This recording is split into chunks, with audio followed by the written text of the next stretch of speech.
ဒီနေ့မှာတော့ဒီချေဖြူကမြန်မာဘာသာစကားကိုဒုတိယဘာသာစကားအနေနဲ့သင်ကြားတဲ့အခါမှာအသုံးပြုတဲ့သင်ကြားနည်းတွေကထိရောက်တဲ့သင်ကြားနည်းချုပ်ကိုပြပြပေးသွားမှာဖြစ်ပါတယ်။ပထမနည်းကတော့သဘာဝနည်းပါ။ကလေးတယောက်ကမိခင်ဘာသာစကားကိုသင်ယူတက်မြောက်လာသလိုပဲဒုတိယဘာသာစကားကိုသင်ကြားပေးတဲ့နည်းပဲဖြစ်ပါတယ်။ဒီနည်းလက်မှာတော့ဘာသာစကားရဲ့တရားစည်းမျဉ်းတွေကိုအလွတ်ကျမှတ်သင်ကြားတာမျိုးလုံးဝမလုပ်ဘဲနဲ့သဘာဝအလျောက်သင်ယူတက်မြောက်လာအောင်သင်ကြားပေးတဲ့ပုံစံပဲဖြစ်ပါတယ်။ကလေးကိုစကားပြောလာအောင်အတင်းအကျပ်တိုက်တွန်းတာတွေဖိအားပေးတာတွေမှားနေတာတွေကိုခဏခဏပြင်ပေးတာမျိုးဒီသင်ကြားနည်းမှာလုံးဝမလုပ်ပါဘူး။ဒါကြောင့်မို့လို့ကလေးကစိတ်ဖိစီးမှုကင်းပြီးတော့ပေါ့ပေါ့ပါပါနဲ့ဘာသာစကားကိုသင်ယူတက်မြောက်လာမှာပဲဖြစ်ပါတယ်။တဘာဝနည်းမှာတော့ကလေးရဲ့နားလည်နိုင်စွမ်းကိုပဲအဓိကထားပြီးတော့သင်ကြားပေးပါတယ်။ဥပမာအတန်းအစမှာဆိုရင်မင်္ဂလာပါလို့ပြောတာအတန်းပြီးသွားပြီဆိုရင်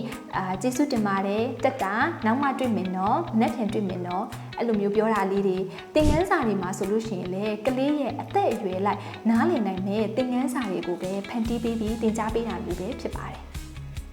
ဒုတိယနည်းကတော့ဓာတ်ရိုက်နည်းပဲဖြစ်ပါတယ်ရုပ်ပုံတွေရောင်စုံကာတွန်းတွေကိုဟန်အမူအရာတွေနဲ့မြန်မာဘာသာစကားကိုဓာတ်ရိုက်ပြောသင်ကြားရနေပဲဖြစ်ပါတယ်ဥပမာ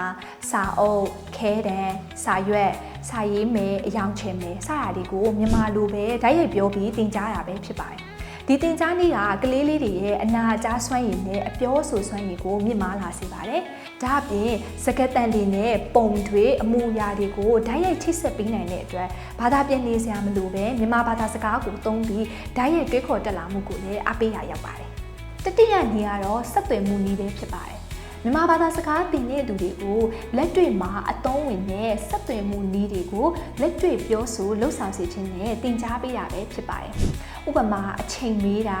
လိပ်စာမေးတာဖုန်းနံပါတ်မေးတာဈေးဝယ်တာစတာတွေကိုလက်တွေ့လှုပ်ဆောင်စေပြီးတော့သင်ကြားပေးရပဲဖြစ်ပါတယ်။ဒီနည်းလမ်းလေးကတော့မြန်မာဘာသာစကားသင်ယူတဲ့သူတွေကိုမြန်မာဘာသာစကားအကြောင်းသိသူတွေအနေနဲ့မဟုတ်ပဲအသုံးချနိုင်တဲ့သူဖြစ်လာအောင်ပံ့ပိုးကူညီပေးနိုင်ပါတယ်။နောက်ဆုံးနည်းကတော့ကစားနည်းအခြေပြုသင်ကြားနည်းပဲဖြစ်ပါတယ်။ကလေးလေးတွေအတွက်စာသင်နေရတယ်ဆိုတာထက်ကစားနေရတယ်လို့မှတ်ယူလိုက်တာကသင်နေရတဲ့ဘာသာစကားမှာပိုပြီးစိတ်ဝင်စားလာကြမှာပဲဖြစ်ပါတယ်။ဥပမာကာကြီးသင်ပြီးပြီဆိုလို့ရှိရင်ကတန်ပါတဲ့အယုတ်ကလေးတွေရွေးခိုင်းတာစကားတန်လေးတွေကိုနားထောင်ပြီးတော့အဖြေမှန်ရွေးတာအမူအရာလေးတွေလုပ်ပြီးတော့အဖြေမှန်ရွေးတာမျိုးကဆိုရင်ကပြတာမျိုးကိန်းကနန်းလေးတွေဆိုလို့ရှိရင်လည်းကိန်းကနန်းလေးတွေသင်ပြီးတဲ့အခါမှာရေတွက်ရတဲ့ကိန်းလေးတွေကိုကစားတာအဲ့ဒီလိုမျိုးလေ့ကျင့်ခန်းကိုဂိမ်းပုံစံနဲ့ပြန်လေ့ကျင့်တာကအလွတ်ကျက်တာထက်ပိုပြီးမှတ်မိစေပါတယ်ဒီလိုနီးလန်းလေးတွေကိုသုံးပြီးသင်ခန်းစာလေးတွေကိုသင်ကြားပေးရဆိုရင်ကလေးလေးတွေကမြန်မာဘာသာစကားကိုပျော်ပျော်ရွှင်ရွှင်လွယ်လွယ်ကူကူလေ့လာတက်မြောက်လာမှာပဲဖြစ်ပါတယ်ဒီဗီဒီယိုလေးကိုကြည့်ရှုနေကြတဲ့ကြည့်ရှုသူတို့ရောဘယ်လိုနီးလန်းလေးတွေကိုသုံးပြီးတော့ကလေးလေးတွေကိုမြန်မာဘာသာစကားသင်ကြားပေးနေကြပါသလဲအောက်မှာမှတ်ခဲ့ပေးပါအောင်နော်